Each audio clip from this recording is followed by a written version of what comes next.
تعلموا العلم، علم کو حاصل کرو، علم دین بھلائی کا علم، فرمایا وہ حاصل کرو۔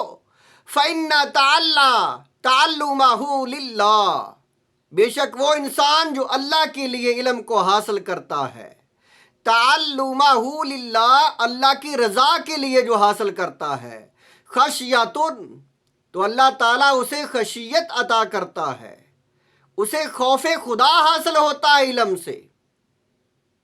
علم کے فوائد کتنے ہیں اس حدیث پاک میں؟ بہت سارے فوائد کا ذکر ہے، روحانی اور جسمانی، اخروی اور دنیاوی۔ حضور علیہ السلام آپ نے فرمایا وہ انسان جو اللہ کی رضا کے لیے علم کو حاصل کرتا ہے تو اللہ تعالیٰ اپنی خشیت اسے عطا کرتا ہے۔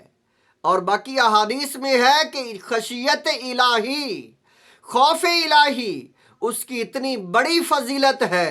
حضور علیہ السلام آپ نے فرمایا جیسے کہ دودھ واپس تھنوں میں نہیں جاتا، ایسے ہی خوف خدا رکھنے والا انسان دوزخ میں نہیں جا سکتا۔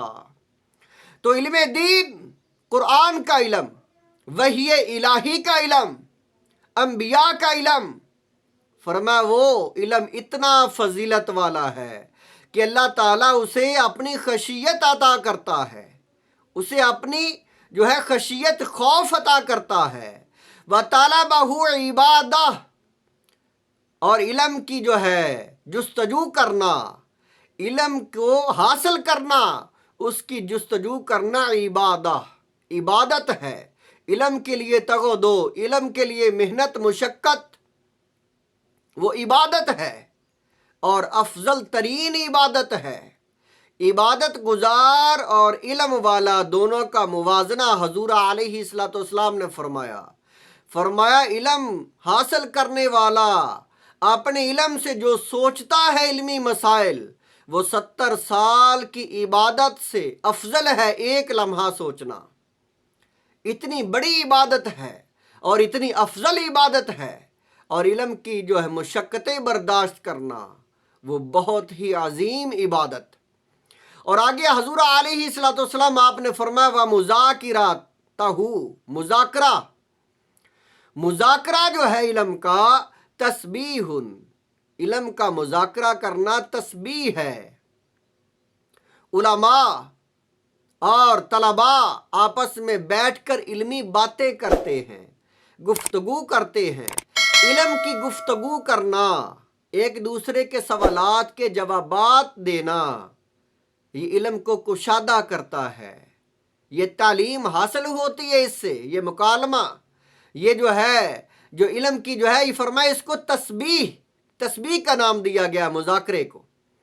فرمایا مذاکرہ جو ہے تذکرہ کرنا علم کا، مجلس محفل لگا کر بیٹھ جانا اور باتیں کرنا علمی، یہ ہے مذاکرہ۔ فرمایا اس کا جو ہے جو اجر کتنا ہے، فرمایا تسبیح الہی، اللہ کی تسبیح ہے یہ۔ والبحث، اور علمی ابحاث، علمی بحث کرنا، انہ جہاد، فرمایا یہ جہاد ہے۔ علمی بحث جو ہے اس کا مقام و مرتبہ جہاد کے برابر ہے۔ اور وہ فرمایا وَتَعْلِيمَهُ لِمَنْ لَا يَعْلَمَهُ صَدَقَةٌ، تعلیم دینا جہلاء کو، جو لوگ نہیں پڑھے لکھے ان کو تعلیم دینا علم کی، قرآن و حدیث کے مسائل بیان کرنا، اس کا مرتبہ کتنا بڑا ہے۔ حضور علیہ السلام آپ نے فرمایا وہ صدقہ ہے، اور صدقہ بھی بہت ہی اعلیٰ ترین صدقہ، قیمتی صدقہ۔ ایک حدیث پاک حضور علیہ السلام آپ نے فرمایا علم بیان کرنا، اور دوسرا انسان ہیرے جواہرات، سونا چاندی، پیسہ تقسیم کر رہا ہے، لیکن وہ انسان جو علم اس کی تبلیغ کر رہا ہے، تعلیم دے رہا ہے علم کی، وہ اس سے اعلیٰ اور اس سے جو ہے قیمتی چیز اللہ کے راستے میں تقسیم کر رہا ہے۔ علم کی تعلیم دینا، قرآن و حدیث کی تعلیم دینا، فقہی مسائل کی تعلیم دینا، حضور علیہ السلام آپ نے فرمایا وہ صدقہ ہے، اور فرمایا صدقہ بھی سب سے قیمتی صدقہ، اس سے بڑھ کر کوئی بھی دنیا کی چیز قیمتی نہیں ہے۔ اتنا بڑا درجہ ہے علم کا۔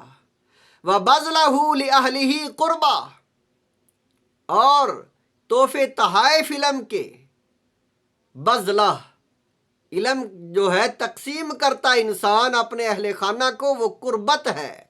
لِأَنَّهُ مُعَالِمُ الْحَلَالِ وَالْحَرَامِ، اور اس میں کیا ہے، نشاندہی ہے حلال و حرام کی۔ اور فرمایا وَمَنَارُ سُبُلُ أَهْلِ الْجَنَّةِ، اور جنتیوں کا مینار ہے۔ علم جو ہے وہ جنتیوں کا مینار ہے، اتنی بڑی فضیلت ہے علم کی۔ اور آگے حضور علیہ الصلوۃ والسلام آپ نے فرمایا، اس کے بعد فرمایا معالم الحلال والحرام منار سبل اہل الجنہ وہو الانیس فی الوحشہ، اور علم انسان کے لیے وحشت میں، خوف و ہراس میں جو ہے وہ دوست، انیس، خوش کرنے والا، دل بہلانے والا ہے۔ وصاحب فی الغربہ، اور سفر میں جو ہے وہ ساتھی ہے۔ علم سفر کی حالت میں انسان کا ساتھی ہے۔